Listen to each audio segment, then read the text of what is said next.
Colorado got curb stomped again.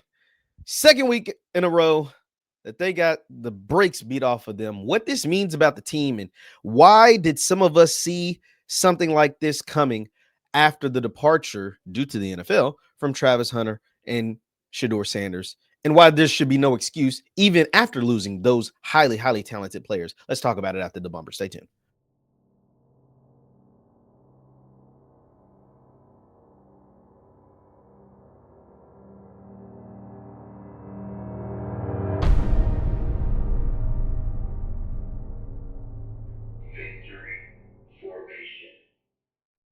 What is going on, everybody? What is going on, everybody? My name is JeffLightsyJr. This is the Victory Formation Sports Show right here on JeffLightsyJr. YouTube, Facebook, wherever you content. Do me a favor, hit that thumbs up button, like, share, subscribe, and notification bell because I upload all the time. Now, Saturday, Colorado got their doors blown off. Let's just call it what it was. It's the second game in a row that they just got completely curb stomped. Last game against Utah, they get beat 52-7. This week against an Arizona team that wasn't impressive. They were a 4-3 team coming into this game. They weren't like a team that people expected Colorado to lose to. Hell, they expected that, hey, you got your doors blown off to Utah.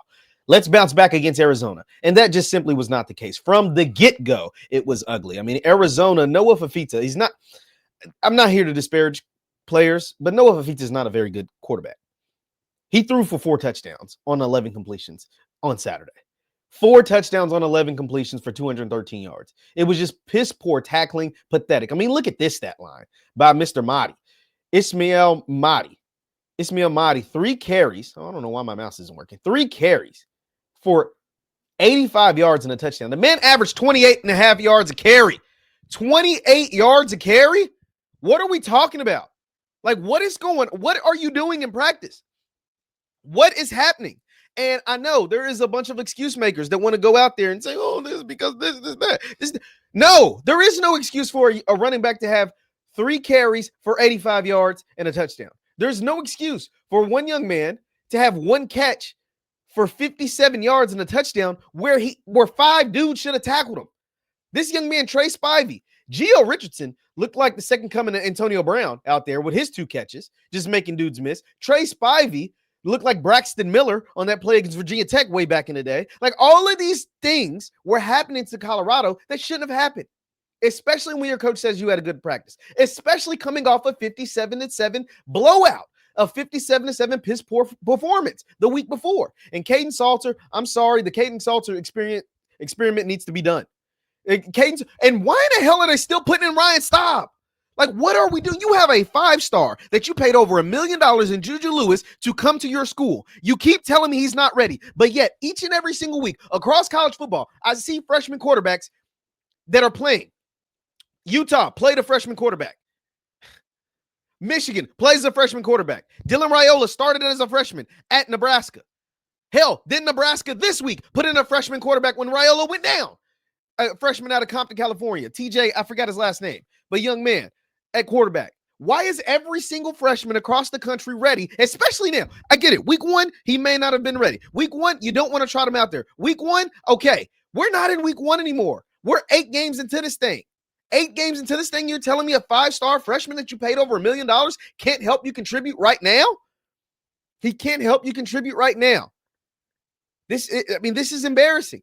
And the problem with this is that a lot of people saw these type of things coming because the reason why the speculation about Prime leaving after Shedeur graduated and moved on to the NFL and Travis moved on to the NFL, the reason why there was so much speculation is because we've never seen Prime not coach Shedeur. So what does your team look like? What do you look like as a coach when you don't have a built-in star at quarterback? When you have to go get a star at quarterback, when you have to play a star at quarterback, when you have to develop an offense around a player not named Sanders, as in Shedeur Sanders. What does that look like? And this season has been a disaster in what that looks like. You had close games against BYU and Georgia Tech, 2 of the top teams ranked in the country. And then yet you go against Utah and get your doors blown off. Utah is a tough team. They just blew the doors off Cincinnati. They're a really good team with their freshman quarterback, by the way. And then you play Arizona, a team that's not that good. Like, Arizona's not bad, but they were a 3-3 team coming in Saturday. They played you and beat the brakes off you in Boulder. They didn't beat the brakes off you in Arizona. They beat the brakes off you in front of your sold-out crowd. What are we talking about? What is going on? There is a fundamental issue there. And part of it is there's too many effing friends of Deion Sanders on his staff. Too many NFL guys that don't have college coaching experience. And that matters. When you're a head coach, especially when you're a head coach without a specialty, and this is not to disparage Deion Sanders, but he didn't come up the coaching rankings as an OC, as a DC, as a position coach, all of that stuff. He just was one of the greatest players to ever play football. So that's his resume, right? Being the Pro Football Hall of Famer and in the upper echelon of the Hall of Fame. When we talk about players in the Hall of Fame, and then there's the upper echelon. Deion Sanders is one of those upper echelon players, maybe a top 5 player in the history of the NFL. Period.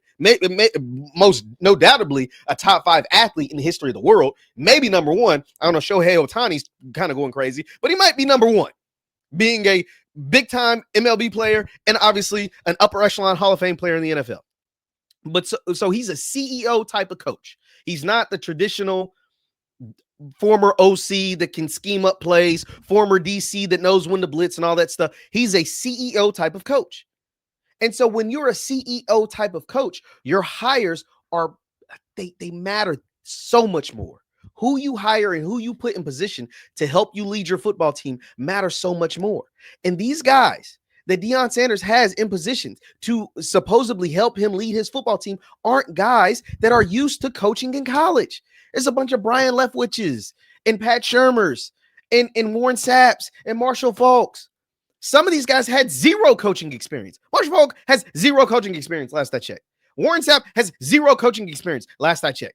Byron Leftwich only has NFL coaching experience. Pat Shermer, before last year, only had NFL coaching experience. And guess what? It's easy to design an offense for Shedeur Sanders. And when you have a Shedeur Sanders, a Travis Hunter, a LeJontay Wester, a Jimmy Horn Jr., all of these guys are NFL players, by the way. Like, all of these guys, they're not practice squad players. They're on active NFL rosters. LeJontay Wester, Jimmy Horn Jr., Shedeur Sanders, Travis freaking Hunter, the number 2 pick in the draft. Like, these are dudes in the league. And so it's easy to design offense for those guys. It's harder when you're bringing in a fresh crop of dudes, all from the transfer portal that were rejects, a lot of them at their other school. Because the guys that you had in-house that you needed to pay to keep in-house, Nikhil Hill-Green, who starts at Alabama, and Colton Hood, who starts at Tennessee. Yeah, you need those guys. Because I promise you the defense wouldn't be this bad. Like, yeah, everybody wants to turn on Livingston now. What happened to Livingston from last year? Livingston was amazing last year, but you know what he had? He had better ingredients. He's a chef, and he had better ingredients. He had better stuff to work with. Nikhil Hill-Green, Travis Hunter, Colton Hood. Travis Hunter's in the NFL. Those 2 guys are starters on SEC teams. Yeah, he had better ingredients. He had better players. So it's hard to do that when you don't have the players, and that falls on the coach. When your talent doesn't match, that falls on the coach.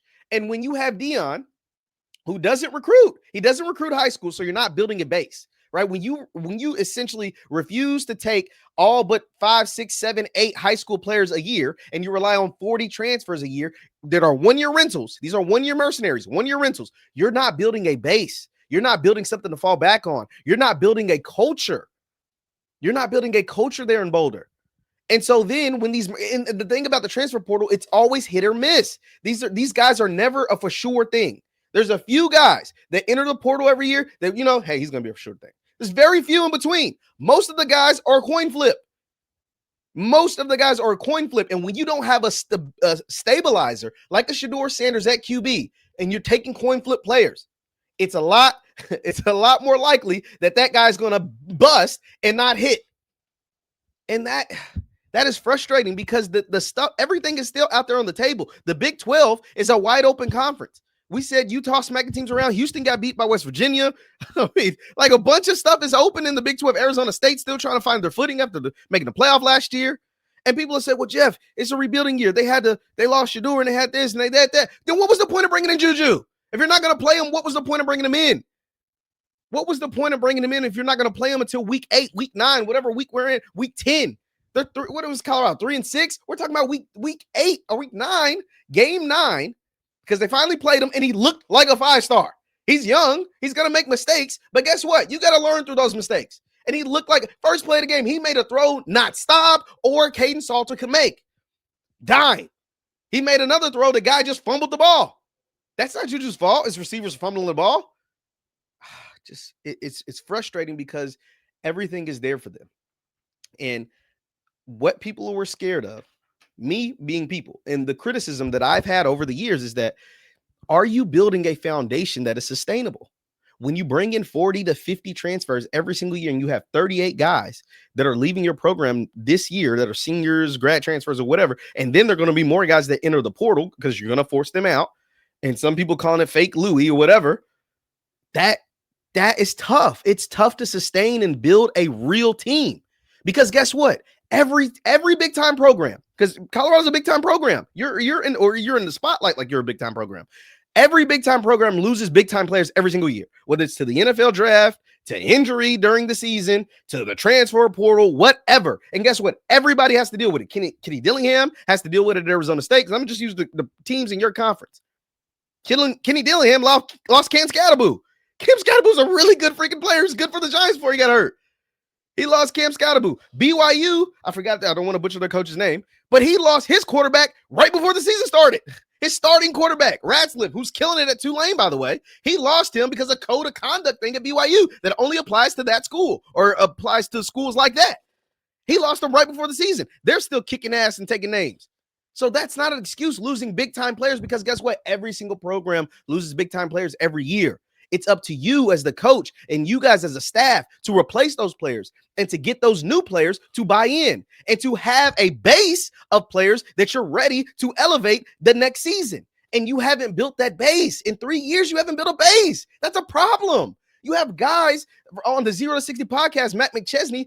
Colorado isn't the wealthiest state when it comes to big-time high school prospects. I understand. I live in the state of Kentucky. We're the same way. Right? So therefore, for the few prospects that you do have, the 2, maybe 3 Power 5 players each and every single recruiting class in the state of Colorado, you have to lock those down. You have to get to know those high school coaches. Especially in the state of Colorado, but even in surrounding states out there in the West Coast, Arizona, Utah, out in Las Vegas, obviously California, building those relationships. And it's clear that those relationships aren't being built. And that is a problem for if you want to be a big-time program, a big-time head coach. You have to build relationships. You have to recruit. I get it. Deion has health issues that is unique to him, right? With his blood clots, his amputated toes, the things that he has to deal with, his cancer diagnosis that he overcame. Like, all of these things are uniquely his that I would not wish on my worst enemy. And he has dealt with them in stride and has taken the lumps. But at the same time, if you're not going to do it, somebody has to on your staff. Somebody has to, because right now, what is showing and what will continue to show, not just this year, this will bleed into next year if nothing changes.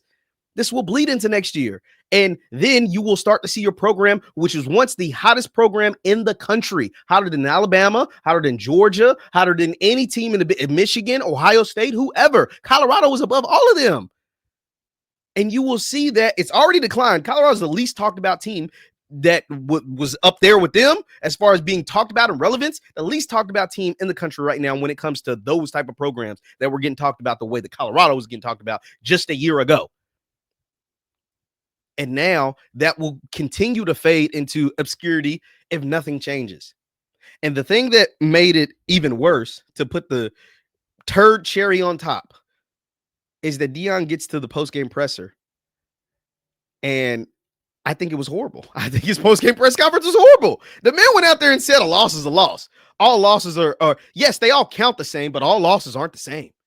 Losing by 7 points to a Georgia Tech team that was just in the top 10 is not the same as losing by 40 to Arizona. Losing by 7 points to a BYU team that is really, really good is not the same as losing by 30 to Utah, or 40 to Utah and 30 to Arizona. It's not the same. It's not the same. It's not the freaking same. And you can't tell me that that's the same and expect me to believe that. And you telling me you had a great week of practice. Do you know how do you have a great week of practice and that's a product that you got out on the field? That doesn't make sense to me. That didn't make sense to anybody. I don't know, man. Wholesale changes need to take place in Boulder. And I don't know if Deion's going to do it.